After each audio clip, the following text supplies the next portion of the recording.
यदा यदा हि धर्मस्य ग्लानिर्भवति भारत अभ्युत्थानम् अधर्मस्य तदात्मानं सृजाम्यहम् परित्राणाय साधूनां विनाशाय च दुष्कृताम्। अष्टावक्र चल रही है। कल अष्टावक्र का छठा श्लोक, पहले श्लोक का छठा श्लोक पढ़ा जा रहा था।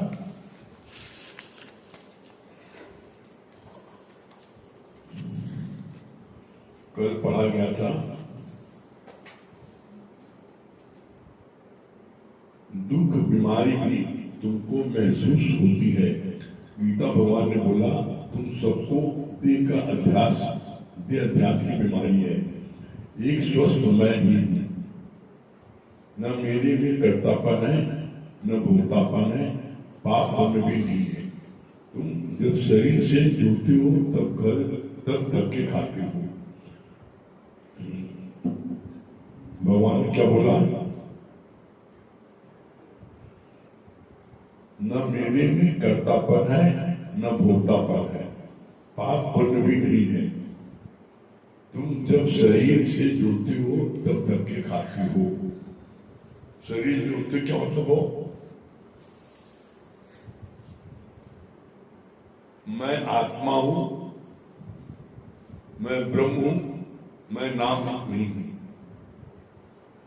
जब आप अपने को नाम रूप मानते हो, जब आप अपने को देह मानते हो, तो दुनिया की सारी दुख तकलीफ आपको महसूस होती है। जब आप अपने को आत्मा मानते हो तो आत्मा की तुलना किससे की गई है? आकाश से। तो क्या आकाश को कोई चीज छुपाती है? एक सिंपल सी बात है, जब दो में से एक आप हो, आइदर योर गॉड और योर डॉग। गुरु ने बोला है कुत्ता हमेशा दूसरा देखता है, अपना नहीं देखता। कुत्ते के सामने एक हाथी मरा हुआ उसको खाना पड़े तो साल भर नहीं खा सकता, लेकिन दूसरा कुत्ता आ जाएगा खाने के लिए तो भौंकेगा, लोन वहां नहीं जाएगा।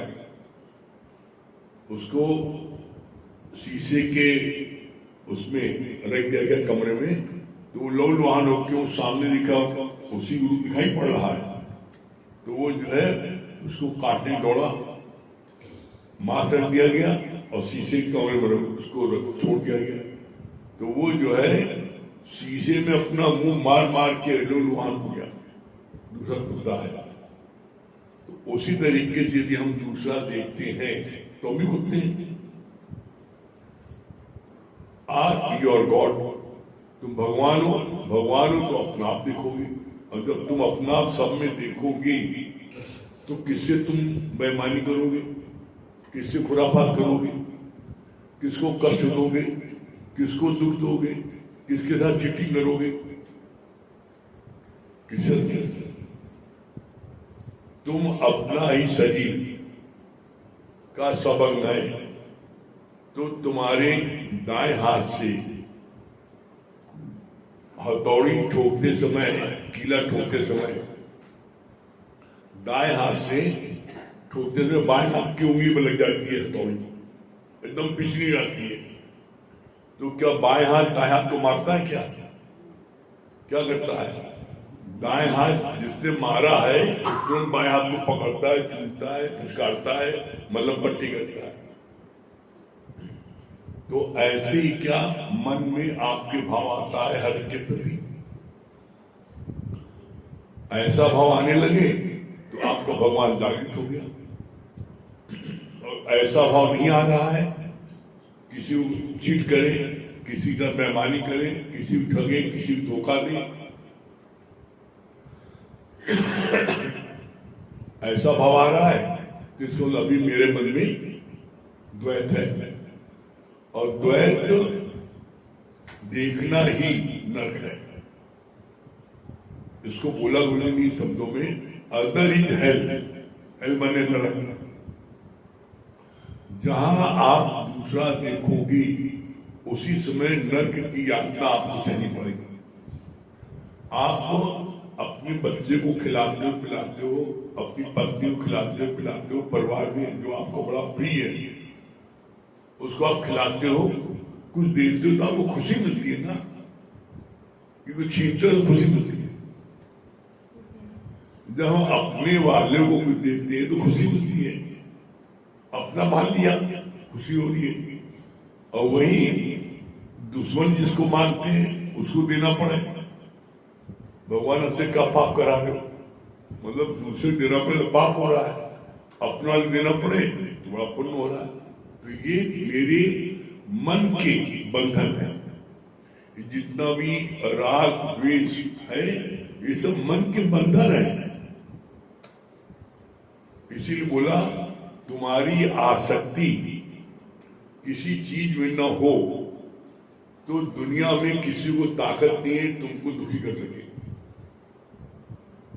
तुम्हारा मन का बंधन ही तुमसे गलत काम कराता है। और मन कहाँ है? शरीर के अंदर। जब आप पहले शरीर बने तो फिर मन बना। तो जब आप पहले ही अपने को मान लिया मैं शरीर नहीं हूं तो मन कहाँ आएगा? तो इसके लिए ये जरूरी है अभ्यास करना। जब भी कोई बात मन में आए, किसी के विपरीत द्वेष की भावना आए, तो अपने मन में पूछो कि मैं कौन हूं? मैं जीव हूं तो हम उसके लिए सारे षड्यंत्र रचेंगे गिराने के। लेकिन मैं ब्रह्म हूं तो क्या ब्रह्म कुछ करता है? ब्रह्म करता है, ब्रह्म कुछ नहीं करता। लेकिन ब्रह्म की शक्ति के बिना पत्ता भी नहीं हिलता। जैसे चुंबक है, अभी चुंबक की हालत किया जाए, चुंबक थोड़ी कुछ कर रही है, ये चुंबक के आसपास जितने लोग हैं वो खींच के आ जाएंगे। उसी तरीके से भगवान की शक्ति के बिना कोई एक श्वास नहीं ले सकता। इसीलिए एक लाइन आती है, जितनी भरी चाबी राम ने उतना चले खिलौना। आप खिलौना देखते होंगे ना, जो इसी मंजिल में जाते हैं और चाबी खत्म हो गई, हाथ ऐसे है तो ऐसे रहेगा, ऐसे है तो ऐसे रहेगा, ऐसे है तो ऐसे रहेगा। हाथ ऐसे है तो ऐसे नहीं हो पाएगा। इसीलिए देखो, जब कोई मर जाता है तो वही मरने की स्टाइल अलग है।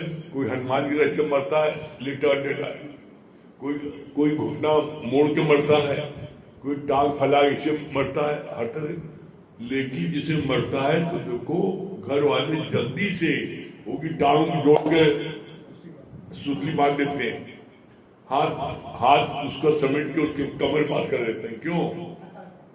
वो उसके अंदर जो परमात्मा की शक्ति है, शक्ति तो कट हो गई, लेकिन कट होने के बाद कुछ समय तक उस शक्ति का प्रभाव रहता है। कैसे प्रभाव रहता है? इसका कुछ बड़ा प्यारा, घर की हर चीज घर में लगी आपके, उससे बताया। जैसे अब ये पंखा चल रहा है, और ये पंखा बंद कर दो, पंखा बंद कर दो तब भी चलता रहेगा कुछ देर तक, तुरंत नहीं बंद होगा, तुरंत नहीं बंद होगा, चलता रहेगा। उसी तरीके से व्यक्ति के अंदर जब परमात्मा से कनेक्शन कट हो जाता है, जैसे पंखा चल रहा है, उसी तरीके से परमात्मा की जो शक्ति उसके अंदर थी, उसके प्रभाव से उसका शरीर कुछ समय तक गर्म रहता है, उसके बाद ठंडा हो जाता है। और जब ठंडा हो गया तो अगर हाथ ऐसे है तो ऐसे रहेगा। कुछ लोगों का ऐसा हुआ है, हाथ ऐसे था तो उनका हाथ अर्थी के बाहर से निकला रहा, और रास्ते में लोगों से मारते हुए चल रहे, कहीं जिंदा भी चलता है, मारे के बाद मार रहा है। अब जब अर्थी जा रही है तो अब उसका हाथ अर्थी तो दिल फिट की, और हाथ लेटा के पूरा बॉडी से अब हाथ उसका दोनों निकला 2-2 फीट बाहर, अब वैसे रास्ते मारता हुआ चल रहा सब, तो वह जिंदा ही मारी मरे वाली मारता हुआ जा रहा है। तो यहाँ पर जब आप अपने को शक्ति महसूस करोगे, इसको बोलते हैं सेल्फ रियलाइजेशन। जैसे आपको भूख लगती है तो आप सेल्फ रियलाइज करते हो ना, पड़ोसी थोड़ी रियलाइज करता है, आपकी पत्नी थोड़ी रियलाइज करती भूख लगी है।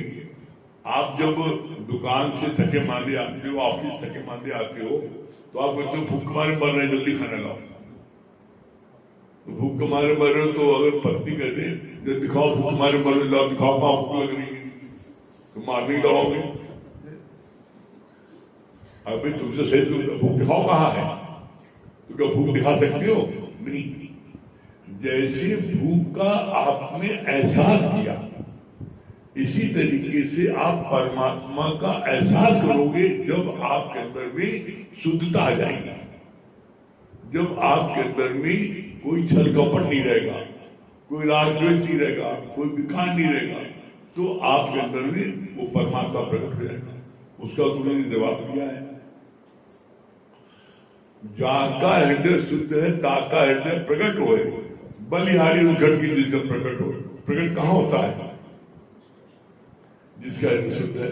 परमात्मा कहाँ बैठता है? शुद्ध हृदय बैठता है। गीता में भगवान कृष्ण ने स्पष्ट शब्दों में बोला है, मैं प्रसन्नचित्त साफ हृदय में विराजमान होता हूं, मैं वहां निवास करता हूं। इसीलिए लाइन आई ना, जाका हृदय शुद्ध है ताका हृदय प्रकट हो, बलिहारी उघट की जिसका प्रकट हो।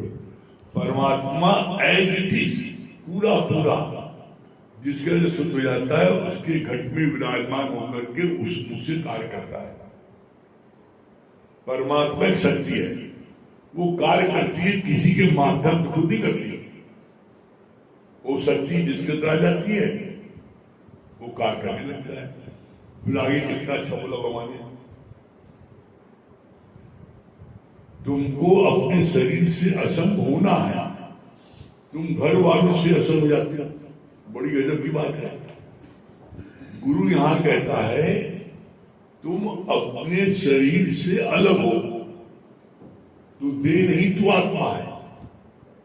आपको गुरु जी बोलते हैं कि तू देह नहीं तू आत्मा है, तू मम्मी पापा नहीं तू आत्मा है। तो तुम देह से अलग होने की जगह अपने सगे भाई से अलग हो जाते हो, अपने जो है देवर से अलग हो जाते हो, अपने भाभी से अलग हो जाते हो, तुम घर वालों से अलग हो जाते हो। किसी ने कोई कहना नहीं माना, किसी ने कोई इंसल्टिंग बात बोल दी, बस हमारा तुम्हारा नाता से खत्म। अब तुमने नाता एक से खत्म किया, तो नाते तो हजारों हैं, भाई है, भाभी है, बेटा है, बेटी है, पोता है, पोती है, पापा है, मम्मी, कितने रिश्ते हैं, पड़ोसी है, तो तुम किसे किसे नाता खत्म करोगे? उसकी जगह सिर्फ एक नाता खत्म कर दो, मैं दे नहीं हूं। जब तुम दे नहीं हो तो दे नहीं तो जो है उसी को बुरा लगता है ना। किसी ने आपकी बात नहीं मानी तो दे कोई मन को बुरा लगता है। मन कहाँ है? दे के अंदर है। तो दे से उपराम होने की जगह वो अपने घर वालों से हो जाते हैं। तो बोला इससे कोई फायदा नहीं है, दे से उपराम हो जाओ। फिर कितनी बड़ी बात बोली भगवान ने। जब मन का अपमान भी नहीं लगेगा। एक ऑफिस के डिपार्टमेंट में सब अलग अलग काम करते हैं, कोई किसी के बीच में हस्तक्षेप नहीं करता। कोई दादा ने बोला आप इस शरीर के पिछले कर्मों का हिसाब चुका रहे हैं। दादा ने बोला जब मैं देह ही नहीं हूं तो देह की बात क्यों करूं? दादा को बड़ा कष्ट था। तो किसी ने बोला ये आप पिछले जन्म के देह के कर्मों का हिसाब चुका रहे हैं। बात कितनी अच्छी बात हुई दादा ने। मैं देह हूं, मैं देह की बात क्यों करूं? जो देह हो देह की बात करें। और अधिकतर इस बात की कोशिश करो कि देह की कोई बात नहीं करो, कोई देह में कष्ट है भी तो जो प्रॉपर डॉक्टर उससे बात कर सकते ना। तो बड़ी गजब की बात है, हिंदुस्तान में कितनी गजब की बात है, मरीज जो है डॉक्टर बात नहीं करेगा, बाकी सबसे बात करेगा। हमारे में हिंदुस्तान के सब डॉक्टर भी हैं। आपने को किसी ने कोई मर्ज बताया, जैसे ही मर्ज बताया वो तुरंत बताएगा तुम उपाय ये कर लो, ये कर लो, ये कर लो। एक रिक्शे वाले तुझे वही बता देगा। यहाँ सब डॉक्टर हैं, नीम हकीम खतरे की जान। तो ऐसे में बोलना नहीं, गलत है। पहली बात तो देह की कोई तकलीफ है तो उसका इलाज जो डॉक्टर तनका उससे बात करो, उसको दिखाओ, बात करो, और इसके बाद में किसी चीज के बारे में जिक्र भी नहीं करो। जितनी बार आप जिक्र करोगे आपको उतनी बार वो याद आएगा और आप भूल जाओगे। किसी जिक्र नहीं करोगे तो क्या होगा, वो अपने आप स्वतः ठीक हो जाएगा। जैसे कोई बच्चा चिलबिला है, शैतानी कर रहा है, जितना उसको पूछो, जितना मना उतना बवाल मचाता है, और बवाल मचाए तो कोई बोलो मत इससे, बस बैठा रहना। 5 मिनट झाके ताके कोई आ रही है, कोई बैठ जाएगा। बड़े होशियार है वो भी झाकते ताकते देख रहा है कि कोई मनाने आ रहा है नहीं, और देखिए कोई मनाने आ रहा है तो चुपचाप चोरी दिखाएगा अपने। ऐसे वो भैया खा लो, बाबू खा लो, राजा खा लो, मुन्ना खा लो, नहीं खाएंगे, नहीं खाएंगे, और रख के हट चले आओ, खाना खाओ मत, खाना मत खाओ, अब हट जाओ। और आप चुपचाप छुप के देखोगे तो गप्पा गप्पा खा के देखेंगे। पिटवा जो है ऐसा कि जब कहीं भूख लगती है तो फिर कुछ बर्दाश्त नहीं करता, लेकिन अहंकार के कारण कि शरीर में कितना कष्ट हो बात नहीं मानता। तो इसलिए जो गुरु युक्ति बताया उससे चलोगे तो कभी कोई दिक्कत नहीं होगी। फिर क्या बोला भगवान ने, जैसे ऑफिस में अलग अलग वर्किंग के डिपार्टमेंट हैं, कोई सेल का है अधिकारी, कोई परचेज का है, कोई एडमिनिस्ट्रेशन का है, कोई ऑर्डर लाने का है।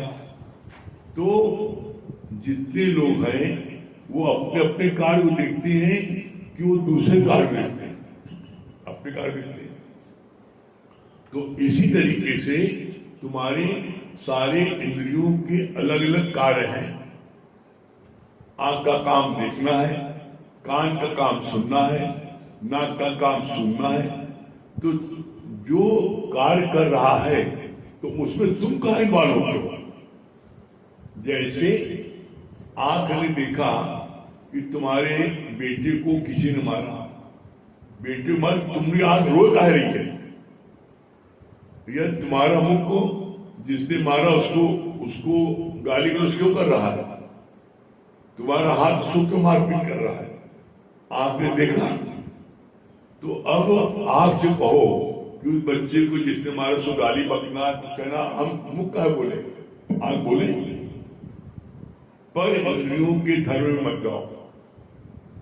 जब तुम दूसरे के उसमें जाते हो तो उसमें तुम्हें दुख होता है और वहीं से ट्रबल शुरू होता है। तो troubles don't come, not invite them. परेशानी आई क्यों? जब तुम बच्चे लड़ रहे हैं आपस में और तुम कूदोगे बोलोगे, तो जब एक की अम्मा बोलेगी दूसरी की अम्मा चुप रहेगी, हम कम है कहा, वो आ जाएगी। और फिर जब अम्मा आएगी तो उनका पति भी आएगा भाग करके, उधर भी पति आएगा, डंडा शुरू। तो डंडा शुरू क्यों हुआ? क्यों? क्योंकि तुमने ट्रबल्स को स्वयं बुलाया। इसलिए इंद्रियों के धर्म में मत जाओ। फिर क्या बोला भगवान ने, कितनी अच्छी बात। एक ने लिखा, मैं बार बार भारत की धरती पर आकर इसकी सेवा करूंगा। दादा ने बोला, ये पहले मरेगा, फिर कुंभी पाक नरक में जाएगा, फिर आएगा, यह अज्ञान है। पर मैं तो जाऊंगा ही नहीं, हर जगह व्याप्त हूं। जैसे मैं कोई चाय छोड़ने को बोले और तुम कल ही छोड़ चुके हो, तो क्या कहोगे, मैंने छोड़ दी है। इतनी प्यारी बात बोली भगवान ने। एक संत ने कहा कि मैं भारत में बार बार पैदा होकर के बार बार यहाँ की सेवा करूंगा। तो दादा भगवान से लोगों ने बोला बड़ा ऊंचा संत है, कि ऊंचा संत नहीं ना, बहुत अज्ञानी है। पहले वो मरेगा, फिर कुंभी पार नरक में माँ के गर्भ में आएगा, 9 महीने नरक जाएगा, तब फिर पैदा होगा, फिर सेवा करेगा। दादा बाबा ने क्या ज्ञान क्या है, मैं जाऊंगा ही नहीं, मरे कौन, मैं जाऊंगा नहीं, मैं तो हवाओं में फिजाओं में मैं तो रहूंगा, मैं जाऊंगा नहीं। जैसे बारिश बरसती है तो बारिश धरती में समा जाती है, वो चली जाती है, समझ आती है। उसी तरह दादा ने बोला मैं नहीं जाऊंगा, इसे दादा ने बोला मैं न मरबो संसार मुझे मिला है जीवन हाथ। अरे दिन नश्वर है, दिन नष्ट होगी, मैं अजर अमर आत्मा हूं, मैं नहीं बनूंगा। कैसे, इसका प्रमाण है ईश्वर अंश जीव अविनाशी। ईश्वर का अंश जो जीव के अंदर है वो अविनाशी, मरने वाला नहीं। वो कौन, आत्मा। आत्मा की क्या पहचान है, न उसे जलाई जा सकती है, न सुखाई जा सकती है, न गलाई सकती है, उसे किसी कीमत पर नष्ट नहीं किया जा सकता। वो आत्मा मैं हूं। जब वो आत्मा अपने को महसूस करोगे तो फिर कायबा का कष्ट, कायबा का दुख, जब भी कष्ट आपको लगेगा उस समय लगेगा जब आप अपने को जीव मानोगे। इसलिए क्या बोलते हैं, सबसे बड़ा जाप क्या है, मैं ब्रह्म हूं, मैं ब्रह्म हूं, ये सबसे बड़ा जाप है। और मैं जीव सबसे बड़ा पाप है। तो आज से क्या बनोगे, हाँ वेरी गुड, बड़ा सब बड़े ज्ञानी हो गए।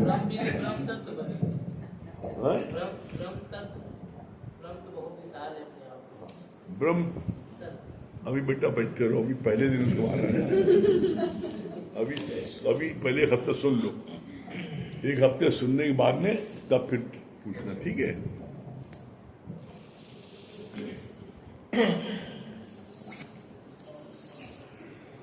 सभी प्रेमियों को देखिए,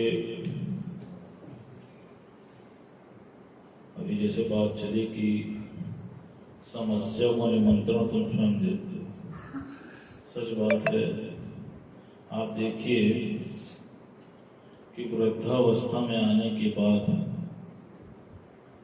जो मुख की गति बड़ी तेज हो जाती है, आंख देखती है और मुख जो है वकालत करना शुरू कर देता है। गुरुजी ने कहा तुम सब के अंदर वकील छुपा बैठा है। वकील क्या करता है, वकील वकालत करता है, पैरवी करता है। वही चीज तुम्हारे साथ होती है। किसी ने कुछ बोला, किसी ने कुछ देखा, किसी ने कुछ भी सुना, तो देखो मुंह कैसे कैंची की तरह चलना शुरू हो जाता है। और उसका परिणाम क्या होगा, तो मान सम्मान मिलना बंद हो जाता है। बहुत अच्छी बात भगवान बता रहे थे, कहा देखो परिवार में कैसे रहो।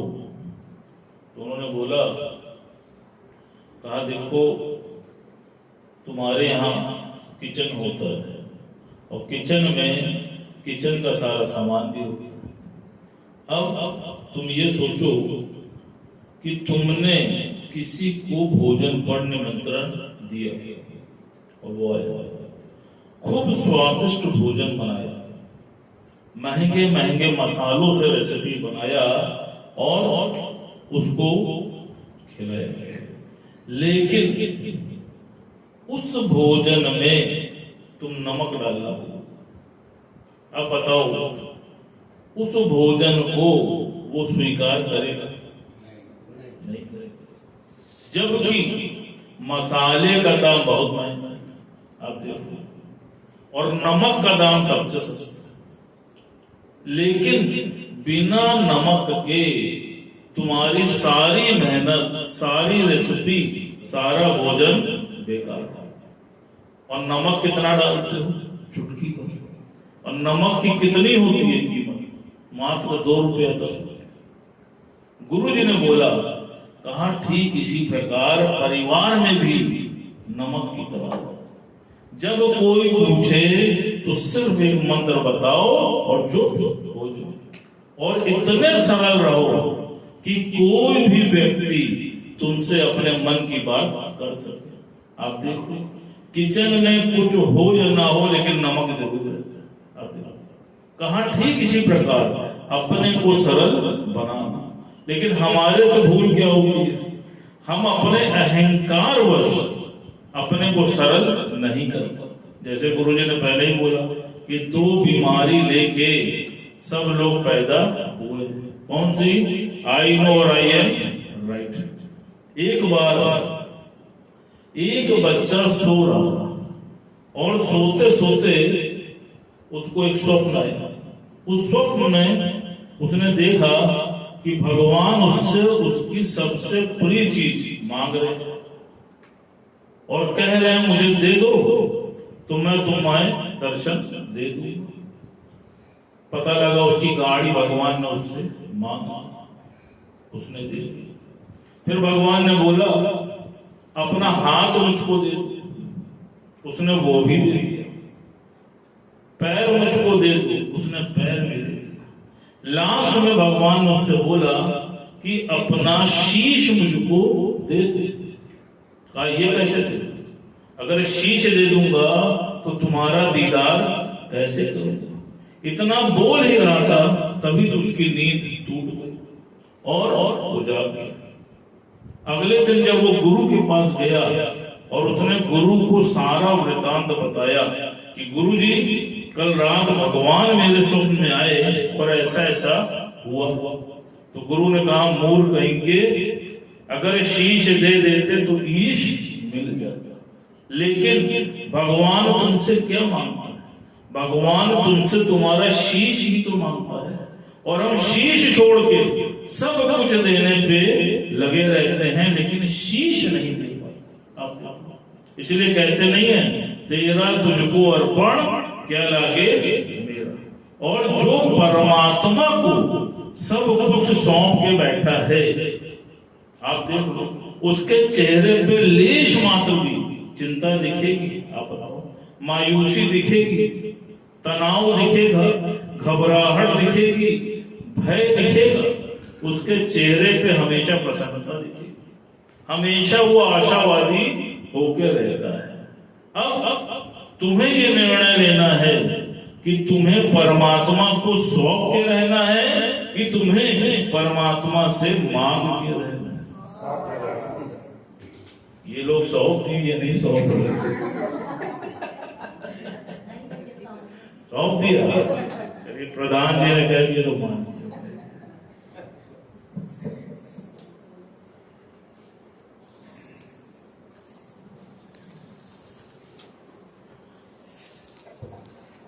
सभी कलिंगों को हरिहर राम राम। तेरा हाथ जिसने पकड़ा वो रहा नबी सहारा, दरिया में डूब कर भी उसे मिल गया किनारा। तेरा हाथ जिसने पकड़ा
किरण बहुत बड़ा आपको सच में आज आत्मा में नहीं तो बहुत शांति रहेगी। अगर देह में आ जाए तो चारों तरफ से घेर लेंगे लोग। लेकिन शीश नहीं देते, लेकिन गुरु को कुछ नहीं चाहिए, सिर्फ शीश चाहिए। जब शीश मिल जाएगा तो ये अपने आप ही मिल जाएंगे। और ये बात बहुत अच्छा लगी, सारी इंद्रियां अपने अपने कार्य को कर रही, तो हम करने वाले कौन हैं?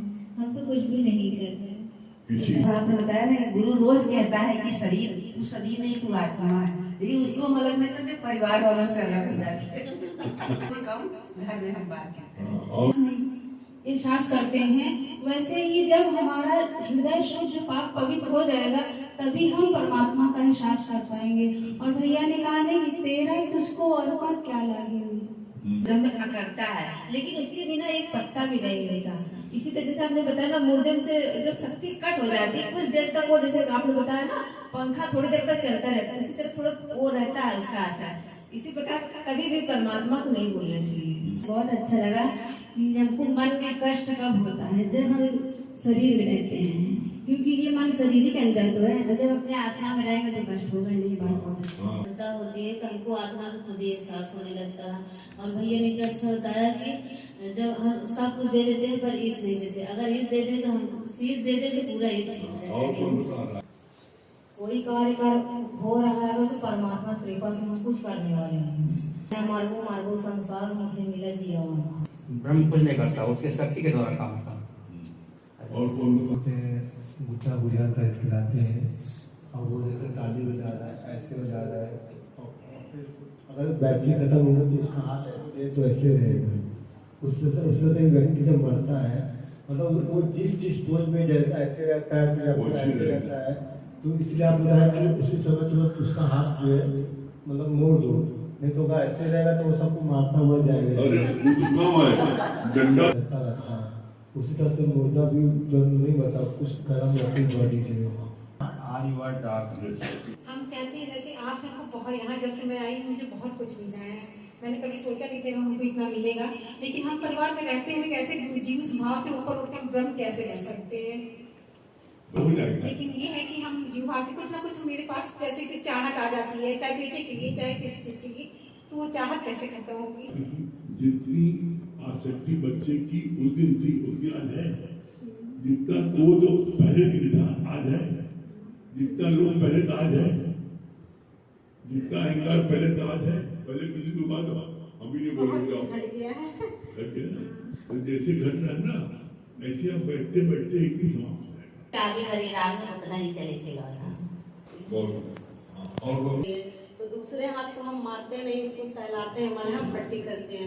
वैसे ही अगर किसी दूसरे को चोट लगी है, जैसे हम अपने हाथ से अच्छा कर रहे हैं, अगर दूसरे करेंगे तब हमें परमात्मा की वैल्यू बताई गई है कि अगर नमक न पड़े सब्जी में तो सब्जी का स्वाद फीका हो जाता है। उसी तरह अगर ज्ञान न सुना जाए तो पूरा जीवन नरक हो जाता है।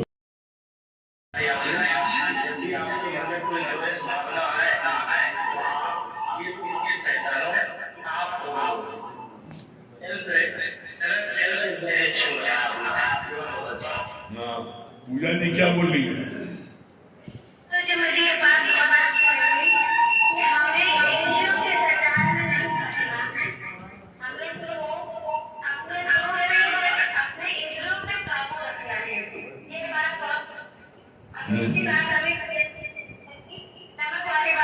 बहुत अच्छी लगी कि वाकई में नमक का दाम बहुत सस्ता है, लेकिन उसके लिए सब्जी वाकई में ये बहुत अच्छा लगी।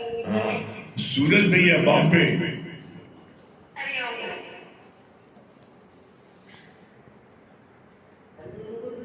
हाँ क्या बोले सूरज भैया?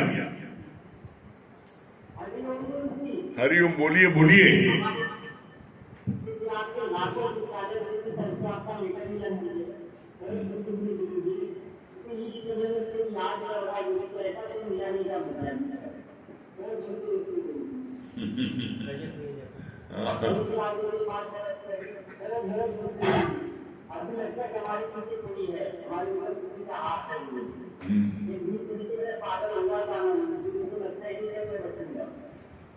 सब ठीक हो जाएगी, ठीक है।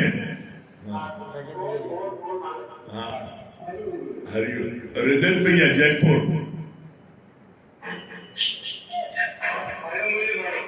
क्या बोल रहे थे भैया?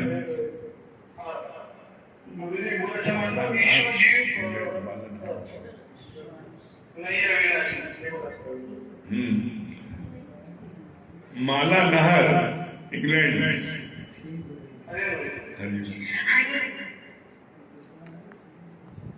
हाँ माला जी क्या बता रही है?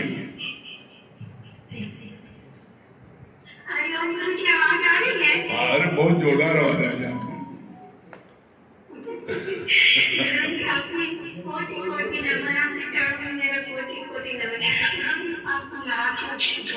सच मुझे बहुत भाग्यशाली क्या आशीर्वाद मिला माँ का वो सत्संग ले पा रही हूँ। सबसे बड़ा जाप है मैं ब्रह्म हूँ। सबसे बड़ा पाप है मैं देव ही देव हूँ।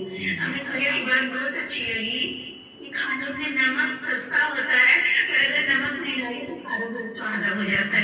इसलिए अपनी जिंदगी में सत्संग लेना बहुत जरूरी है और सत्संग नहीं लिए तो कुछ भी नहीं किए। ये जीवन व्यर्थ है। अब इंग्लैंड में जो है ना गुरु के कार्य को करिए वहां पर। पूनम जी का भी एक घर हो गया एक आपका। हाँ रोज सैटरडे को मंदिर जाती हूँ वहाँ सत्संग होता है पर मौका मिले तब ना ऐसा तो नहीं बोल सकती। रोज सैटरडे को मंदिर जाती हूँ कि मौका मिले वहाँ गुजराती और पंजाबी साथ में गुजराती गुरु जी हर सैटरडे मंदिर जाती हूँ। जैसे एक सैटरडे में मौका मिले फिर अपने गुरु जी की बात करता हूँ। आप वहाँ भजन थोड़ा सुनाइए, भजन सुनाइए और उसके बाद में उसका अर्थ बताइए। सब लोग आपको खुद ही कहेंगे, आप लोग बताइए। अच्छा नहीं गुजराती है ना आप नहीं गाते रहते पर मैं कोशिश गुरु जी का कार्य करके मैं मैंने कार्य गुरु जी का नाम गुरु जी की मुझे भी आशीर्वाद मिला गुरु जी। हाँ सुनाइए। जैसे अभी आपने हमसे बोला गुरु जी दुल्हन मेरे सुनाते हैं, वैसे वहां बोल दीजिए कि दुल्हन भजन सुनाते हैं तो कहेगा सुनाइए। ठीक है गुरु जी जब जाते हो तो आपका नाम लेती रहती है गुरु जी। मुझे भी मौका मिले गुरु जी पर वो लोग बहुत रेस्ट्रिक्ट करते हैं बिना खाना खाए। वहाँ मंदिर में जाओ तो प्रसाद में पूरा खाना होता है, खाना खाए नहीं जाना। अपने जानिए 8 बज जाते 9 बज जाते। कोई बात नहीं, बस एक दिन आप खड़े हुए बोल दीजिएगा कि हम भी दुल्हन भजन सुनाना चाहते हैं। ठीक है सुनाई मिल जाएगा। गुरु जी आपका आशीर्वाद रहेगा तो ये कार्य हो तो मैं सोच कर आई हूँ और मन में मैंने ठान करके कि गुरु जी का कार्य में आ गया। आपने भी ठाना पूनम जी ने भी। चलिए सुनाइए। मटी डुबोए गुरु मत तारे मटी डुबोए गुरु मत तारे चलना में गुरु के इशारे मटी डुबोए गुरु मत तारे चलना में गुरु के इशारे गुरु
होती रहेगी, सब दुख हमें गुरुमती रहेगी, एक गुरु को समाए, गुरुमती रहोगी, गुरुमती तारी, गुरुमती रहोगी, गुरुमती तारी।